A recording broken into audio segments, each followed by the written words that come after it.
Deus abençoe vocês. Parabéns. Queria chamar agora o nosso pastor do alto, por favor. Traga-nos, meu Deus, uma palavra para a igreja do Senhor Jesus. Depois nós teremos a nossa ceia. Hoje é uma noite especial, irmãos. Uma noite de poder. Eu creio assim, em nome de Jesus. Glória a Deus. Glória a Deus. Muito boa noite a todos. A paz do Senhor. Amém. Glória a Deus, queridos. Que bom estarmos reunidos mais uma vez.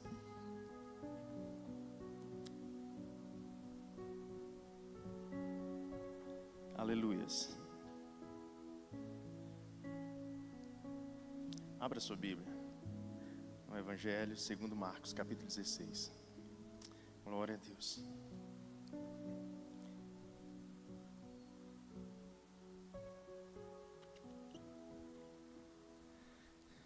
Quantas pessoas estão nos visitando nessa noite?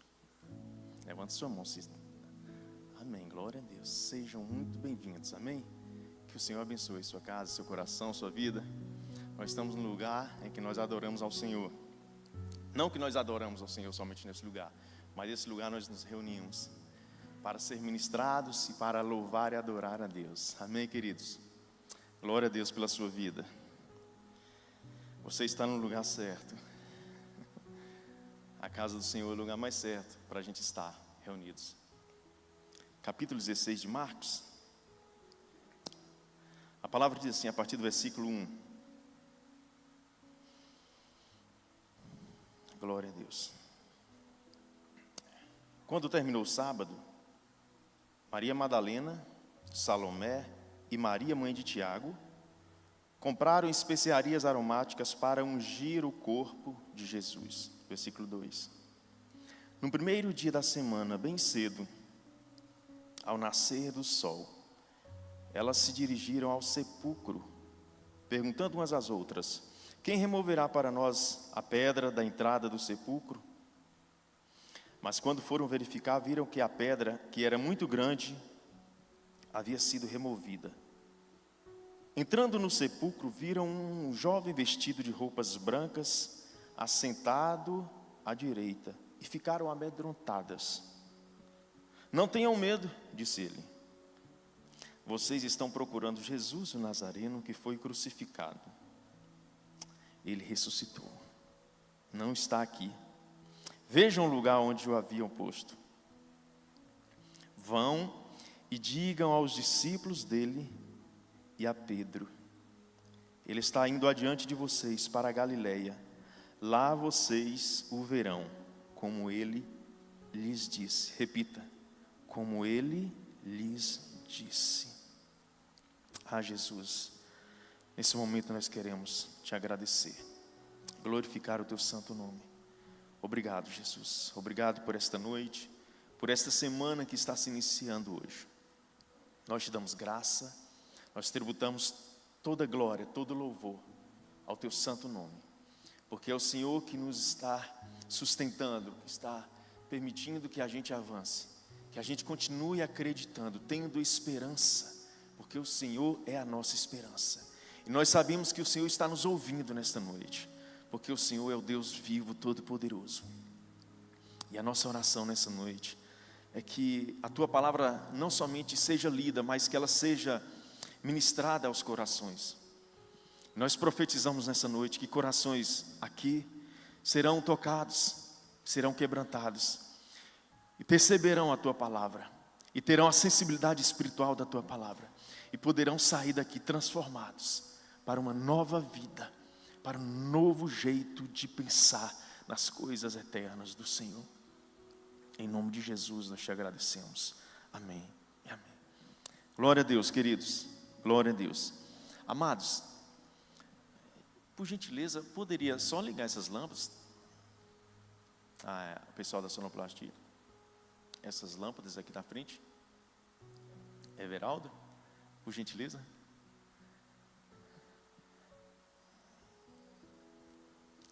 Esse texto que nós lemos é um texto, eu confesso que é um texto muito clássico, né? Nós conhecemos muito bem, e nós já fomos ministrados nesse texto por diversas mensagens. Eu confesso que eu já fui muito abençoado em relação a esse contexto em que o Senhor Jesus, obrigado, Ney, em que o Senhor Jesus, né, em que o anjo aparece aqui às mulheres, depois de ter ressuscitado o Senhor Jesus, e faz essa declaração. É uma declaração que está além do natural. Aqui é uma coisa sobrenatural que está acontecendo. Então, a partir deste momento, a vida dos apóstolos e a vida de todos os discípulos começa a tomar um novo rumo, uma nova direção. Porque até a morte do Senhor Jesus, porque o Espírito Santo ainda não estava conduzindo a vida dos apóstolos e dos discípulos, eu imagino que eles tivessem uma forma de pensar, uma expectativa diferente do que de fato o reino de Deus era. Jesus ensinou durante 3 anos aos apóstolos, durante 3 anos a toda aquela multidão, a todos aqueles discípulos que estavam acompanhando ao Senhor. E esse texto é um texto, talvez quando a gente olha assim, a gente não, no primeiro momento, não consiga tirar tanta coisa assim que nos toque a vida para ir adiante. Porque quando o anjo ele se dirige às mulheres, ele diz às mulheres para falar com os discípulos do Senhor, e em específico a Pedro. Mas por que a Pedro? Mas por que não a João? Por que não a Tomé? Tomé que era um apóstolo tão incrédulo, diga-se de passagem. Por que não a Tiago, mas a Pedro? Queridos, eu confesso a vocês que nos últimos tempos eu tenho sido ministrado muito forte com esse contexto. Eu tenho me olhado no espelho e muitas vezes eu tenho visto Pedro no espelho quando eu me olho. Muitas vezes quando eu leio esse texto, eu me vejo no lugar de Pedro. Porque Pedro era uma pessoa que tinha um temperamento muito intenso, muito forte. Pedro, no decorrer do ministério do Senhor Jesus, enquanto ele estava aqui na terra, Pedro tinha atitudes muito, talvez inesperadas, ou talvez esperadas de uma pessoa que tinha um temperamento forte, de decisões imediatas. Pedro tinha atitudes de pessoa sincera. Pedro tinha atitude de pessoa movida pela emoção, mas sincera. Pedro sempre tinha atitude de pessoas que não tinha nada a se esconder. Pedro sempre agia conforme a circunstância do momento determinava, ainda que estivesse errado. Mas ele tinha atitudes de honestidade, de sinceridade, de lealdade ao Senhor Jesus. Até chegar um ponto em que o Senhor Jesus foi vendido, foi entregue e foi preso, e foi levado para ser condenado. Nesse momento que o Senhor Jesus estava sendo levado para ser condenado, para ser julgado, o texto não é esse que nós lemos, mas nas Escrituras, um pouco antes, fala que Pedro acompanhava o Senhor Jesus à distância. E nós sabemos muito bem que essa distância, tanto distância física, quanto distância, talvez de opinião, porque o que Pedro esperava do Senhor Jesus não era aquilo que ele estava vendo naquele momento. Um mestre que estava sendo preso e que seria julgado para morrer. E por que eu disse para vocês, queridos, que muitas vezes eu me olho como Pedro, eu me vejo quando eu me olho no espelho, quando eu me olho na caminhada, na minha história como cristão, muitas vezes eu me vejo como Pedro, ainda que eu tenha o Espírito Santo, ainda que eu tenha o conhecimento da palavra, muitas vezes na minha vida eu me vejo como Pedro.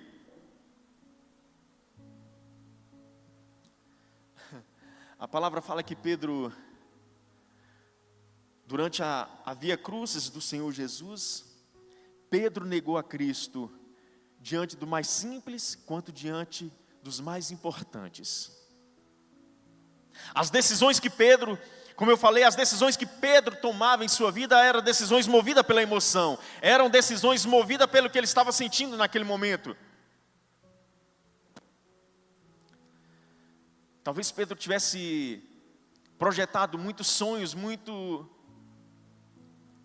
talvez Pedro tivesse muitos sonhos, muitos projetos em sua vida, a partir do momento que ele foi convidado pelo Senhor Jesus, quando ele estava pescando, quando ele estava com seus irmãos, com seus amigos, ali no mar da Galileia pescando, conduzindo a sua empresa, conduzindo seus negócios.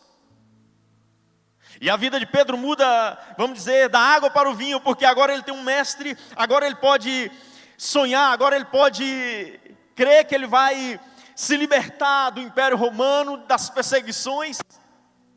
Pedro agora vislumbra um sonho de vida, uma mudança para sua família, uma mudança para a sua história. E assim é com a gente. Pedro talvez tivesse criado expectativas totalmente novas, totalmente fora do contexto social em que ele vivia.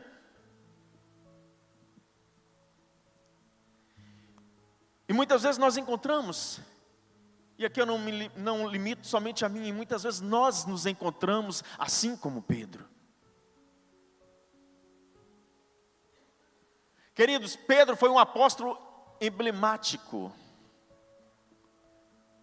Pedro foi um apóstolo que ele ia do 8 a 80 de uma hora para outra.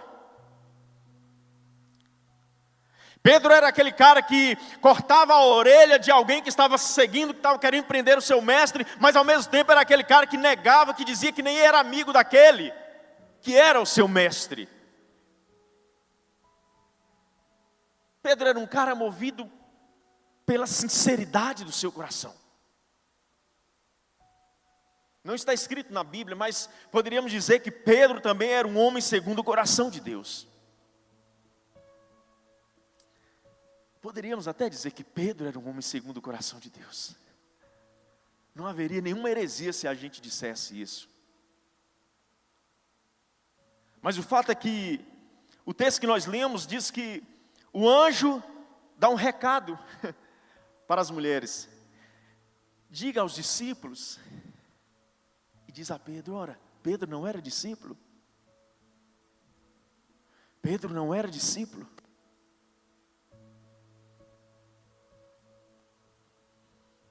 Pedro não somente era um discípulo, mas como nós lemos nas Escrituras, ele era um discípulo mais chegado do que os demais.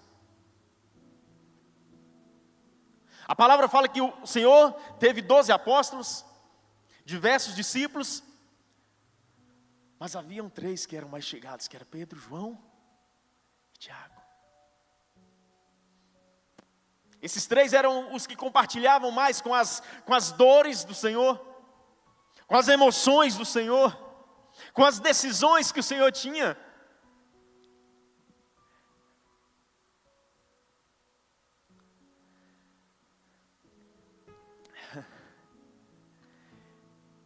Talvez por isso,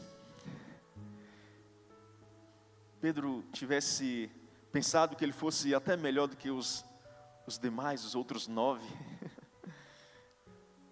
Por ser mais chegado do que aqueles outros 9, talvez Pedro tivesse pensado que ele era até melhor, que os seus sonhos, não de fato, de maneira alguma, seria frustrado. Mas infelizmente eu tenho que te dizer uma coisa, muitas vezes nossos sonhos são frustrados. Muitas vezes os nossos projetos são frustrados. Mas por quê, pastor? Porque nem sempre estão de acordo com os planos do reino de Deus. O Senhor nunca fez promessa, nunca garantiu a nenhum dos apóstolos, e de tabela a nenhum de nós, nenhum dos seus que estão aqui nessa noite, Ele não fez nenhuma promessa que tivesse em desacordo com os princípios eternos, os princípios do reino de Deus. E nós podemos aprender muito isso lendo as cartas de Paulo. E Paulo fala que ele era mais do que vencedor. Nós somos mais do que vencedores em Cristo Jesus, porque é nele que eu posso todas as coisas. Paulo não vislumbrava as coisas dessa terra, Paulo não vislumbrava projetos terrenos, Paulo não vislumbrava sonhos que não atendessem à agenda do céu. Tudo bem. Mas a coisa mais importante que nós devemos aprender na nossa vida é que o Senhor nunca perdeu o controle dos seus planos. O Senhor nunca perdeu o controle dos seus projetos. Jesus, durante seus 33 anos que esteve aqui, Ele nunca perdeu o controle do seu plano. Ele nunca perdeu o controle do seu projeto. O Senhor nunca perdeu o controle do que Ele veio realizar aqui. Nenhuma força sequer conseguiu tirar das mãos do Senhor Jesus o projeto que estava em sua mão para poder realizar.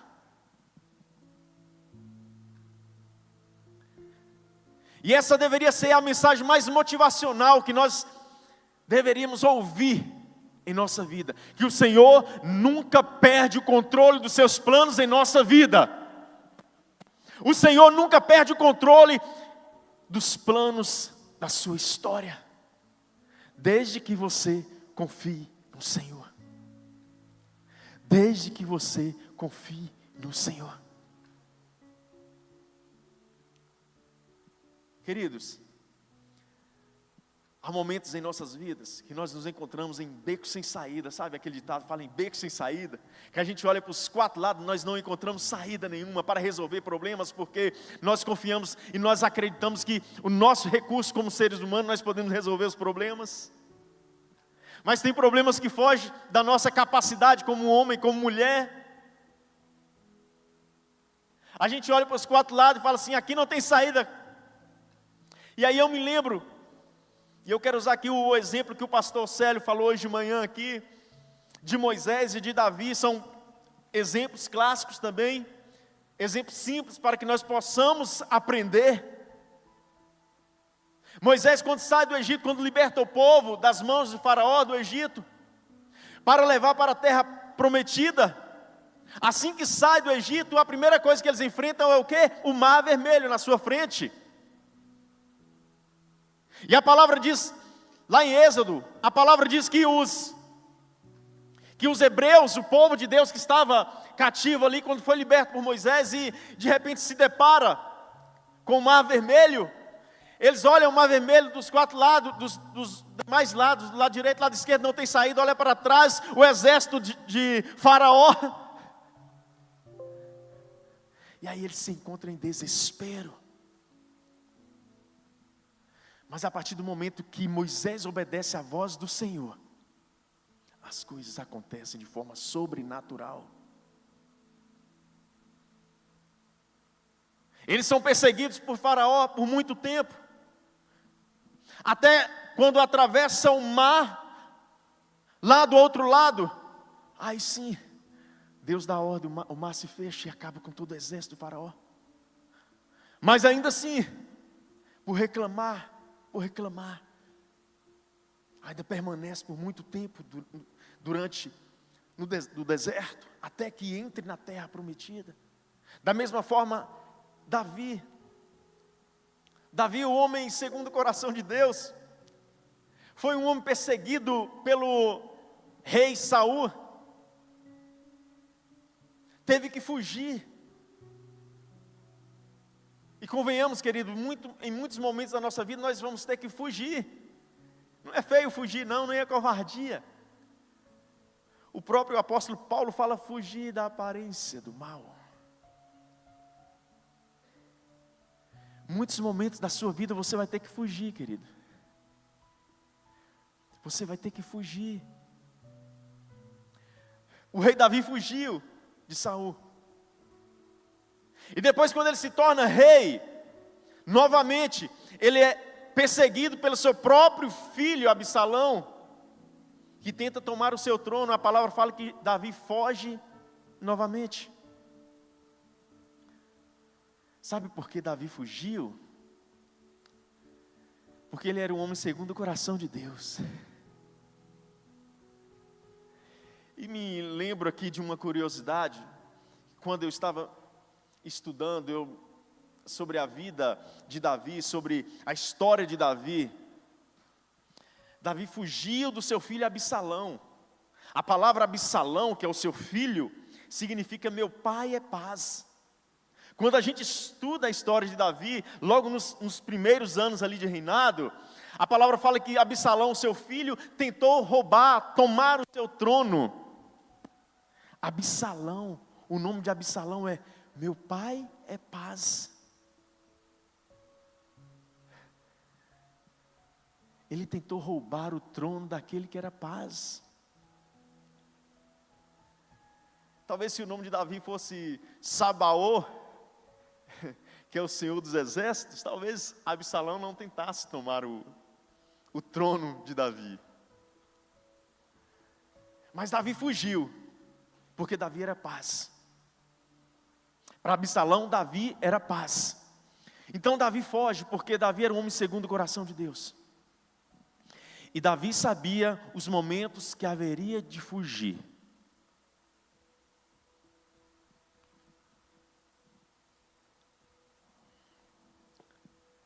Mas quem era Pedro? Quem era Pedro? Pedro era um cara que muitas vezes queria decidir as coisas na força da carne. Pedro era um cara que queria muitas vezes ver o resultado na força da própria mão, da própria espada. Pedro era um homem que naquele momento estava frustrado. Pedro era um homem que, talvez naquele momento que ele abandona o Senhor Jesus, o cara que se sentiu mais abandonado foi ele mesmo.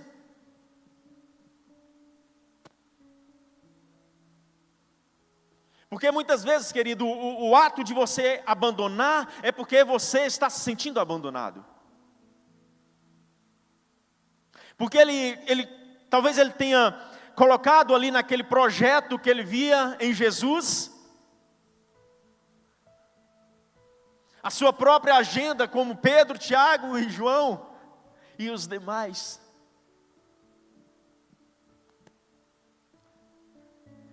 Pedro estava perdido, a bem da verdade. Pedro estava perdido, a bem da verdade. Pedro estava perdido dentro do corpo apostólico. Quantos de nós estamos perdidos?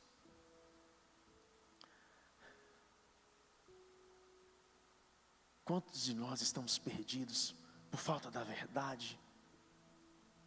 Porque ainda não processou a verdade em seu coração. Porque ainda não buscou o discernimento do Espírito Santo em seu coração.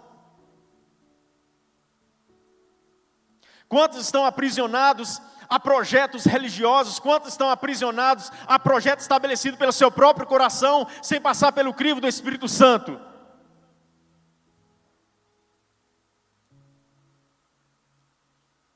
Quantos estão aprisionados na sua própria cultura,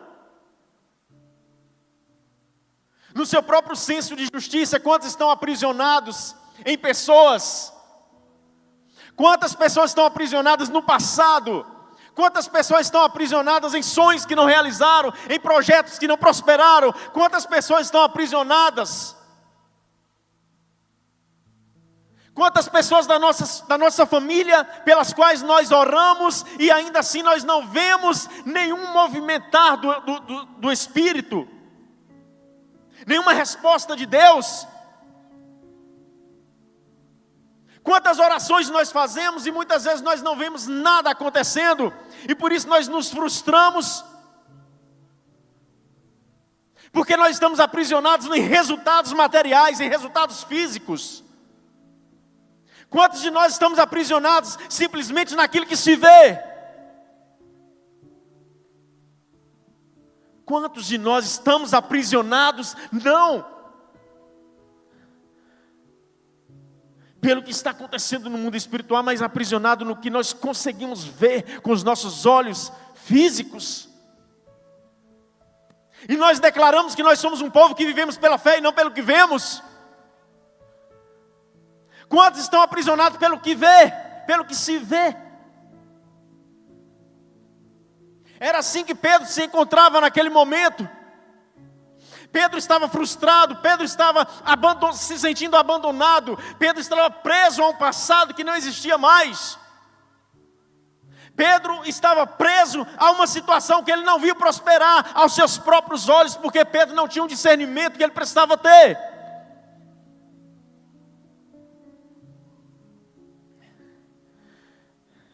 Nós muitas vezes paramos nesse ponto da história em que Pedro estava.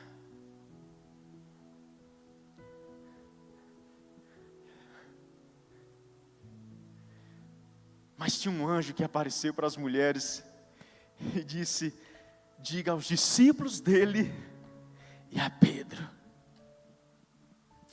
E nessa noite aqui eu creio que cadeias espirituais estão sendo quebradas, corações estão sendo quebrantados nessa noite, porque eu sei que tem muitas pessoas que estão com o coração no passado, que estão no coração em projetos que não prosperaram, achando que o Senhor não está movimentando, achando que o mundo espiritual não está olhando. Deixa eu falar uma coisa para você, querido, assim como esse texto que nós lemos, eu quero dizer para você que o Senhor não perdeu o controle de nada neste mundo. O Senhor está reinando em seu trono, está vendo tudo que está se acontecendo, se passando aqui na terra. Deus não perde o controle de nada. Deus está vendo o que está acontecendo na sua vida. Deus está vendo o que está acontecendo na sua vida, na sua história, na sua casa, na sua família. Deus não desiste de nenhum sequer. Deus não desiste de mim, não desiste de você. Deus não desiste. Deus está ouvindo as suas orações. Deus está ouvindo o seu clamor.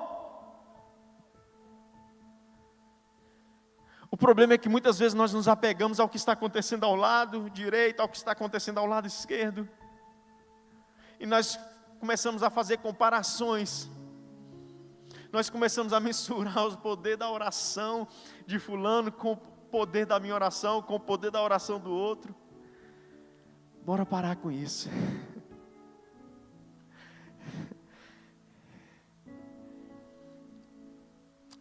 Pedro estava caminhando para os seus barquinhos, para retomar a pesca. Talvez Pedro estivesse naquele momento dizendo: eu estou acamado, agora, se o mestre está sendo condenado e será crucificado, imagina aqueles que estavam seguindo ele, imagina com seus discípulos o que eles vão fazer, imagina com seus apóstolos o que eles vão fazer. Se o mestre foi preso, está sendo condenado, foi morto, que dirá conosco? Eu vou sair daqui, eu estou indo embora. Ô João, ô Tomé, vai embora, procura alguma coisa para fazer, acabou. Deus provê tudo, até um anjo para dizer a Pedro que não acabou, porque Ele está no controle, e tudo que havia acontecido estava escrito desde a fundação dos tempos, porque o Cordeiro seria imolado para a salvação de todo aquele que buscasse a sua presença. E assim foi com Pedro, foi comigo, foi com você, e nós estamos reunidos nessa noite aqui, porque nós acreditamos que o plano do Senhor não faliu e jamais vai falhar. Vai prosperar sempre em nossa casa. Vai prosperar sempre em nossa casa.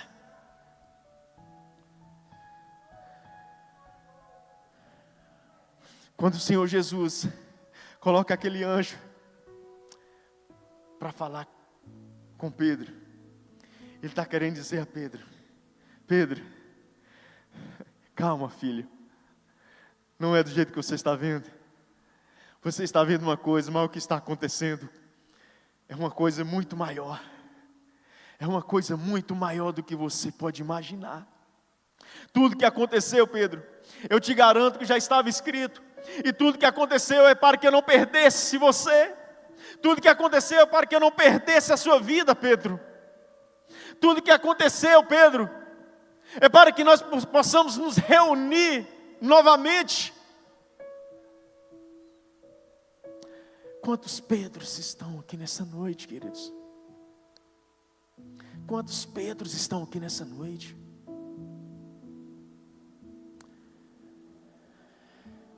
Esmurecido por vários projetos que não prosperaram. Deus está colocando vida nos seus sonhos, querido. Deus está colocando vida nos seus projetos. Deus está colocando vida em seu coração. Confie nele. Confie nele, Ele não perdeu o controle de nada. Ele não perdeu o controle de absolutamente nada. Ele está no controle de tudo. Ele vive para todo sempre. Ele vive para todo sempre. Ele morreu, mas Ele ressuscitou ao terceiro dia. E Ele mandou falar com os discípulos, com Pedro. Ele mandou não somente falar com os discípulos e com Pedro, mas Ele manda nessa noite a falar com cada um que está aqui nessa noite, que Ele ressuscitou e Ele está no controle de todas as coisas. Ele está no controle de todas as coisas.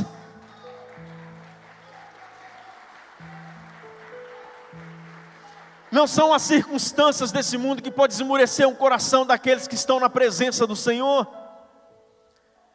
Não são as notícias deste mundo que podem mover o coração daqueles que estão na presença do Senhor. E ainda que nós em muitos momentos de nossa vida, nós nos sentimos fracos, nós devemos buscar a presença dEle e saber que Ele está dizendo para mim e para você: filho, filha, eu estou no controle. Eu estou no controle. Você vai passar por sobre as águas. Você vai passar pelo deserto.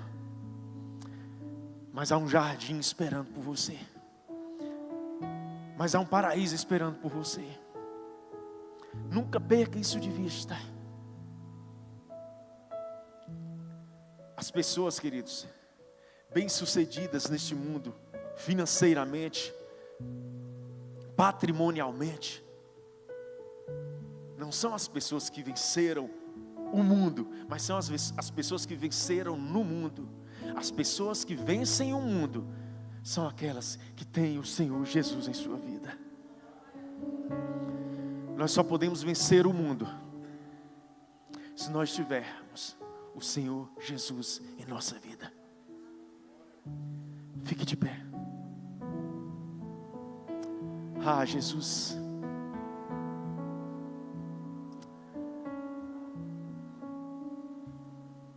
Queridos, deixa eu falar uma coisa para você. O Senhor Jesus, quando Ele está caminhando para o julgamento, para a condenação, para a crucificação, há um diálogo que Ele tem com o governador Pilatos. E nesse diálogo ele fala assim: Pilatos, eu sou rei sim. Ele fala que ele é rei sim, mas não deste mundo. Porque se ele fosse rei, ele fala assim: Pilatos, se eu fosse rei deste mundo, eu mandaria um destacamento aqui de soldados para me proteger e me retirar aqui.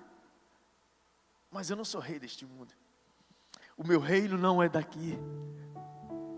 E nós cantamos nessa noite. Porque, queridos, Pedro era um cara muito impulsivo, mas era um cara honesto do que fazia. Pedro era um cara muito real. Pedro era um cara muito verdadeiro. Nós cantamos nesta noite aqui, ó. Eu não sou daqui. Eu não sou daqui. Mas muitas vezes a nossa vida parece que nós estamos estabelecendo fortalezas aqui neste lugar. moradias eternas neste lugar. E eu gostaria que o Ministério de Louvor, por gentileza, o Ministério de Louvor, parece que o Ministério de Louvor está um pouco disperso, eu estou chamando. Por gentileza, queridos, aquela canção, eu não sou daqui. Eu não sou daqui, queridos. Mas enquanto você estiver aqui, você deve ser sal e luz. Ainda que nós não sejamos daqui, nós não somos daqui. Essa noite é noite de ceia. O Senhor nos ordenou para que nós participemos da ceia em sua memória. Porque haverá aquele grande dia na eternidade em que nós cearemos com o Senhor dos senhores, com o Rei dos reis, com aquele que não perde o controle de nada, com aquele que está no controle de todas as coisas, com aquele que está no controle de todas as coisas.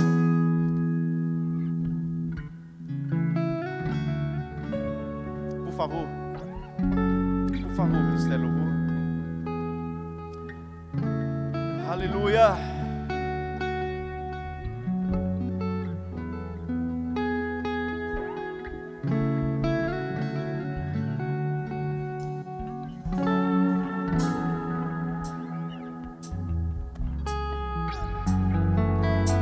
Adorado entre nós,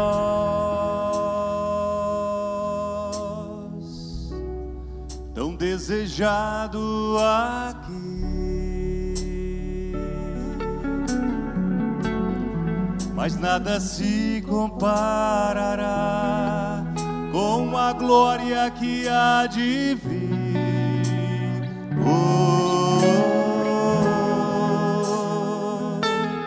Eu não sou daqui, pra casa voltarei. Ele vem me buscar e com ele eu irei. Eu não sou daqui, pra casa voltarei. Ele vem me buscar e com ele eu irei.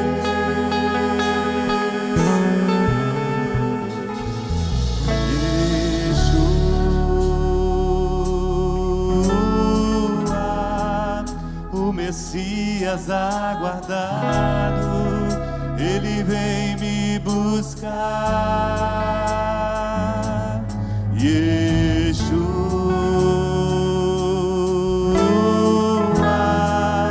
o Messias aguardado, ele vem me buscar. Glória a Deus. Olha uma coisa, esse mesmo Pedro, queridos, esse mesmo Pedro, ele escreve na sua primeira epístola, no capítulo 1, versículo 18: pois vocês sabem que não foi por meio de coisas perecíveis, como prata ou ouro, que vocês foram redimidos da sua maneira vazia de viver, que lhes foi transmitida por seus antepassados, mas pelo precioso sangue de Cristo, como de um cordeiro, sem mancha e sem defeito, conhecido antes da criação do mundo, revelado desde os últimos tempos, em favor de vocês, em meu favor, em seu favor, em favor da nossa casa, da nossa família, daquele que creria nele um dia. Esse mesmo Pedro que fugiu, que negou a Cristo, cheio do Espírito Santo, declarou e escreveu, movido pelo próprio Espírito Santo em sua vida.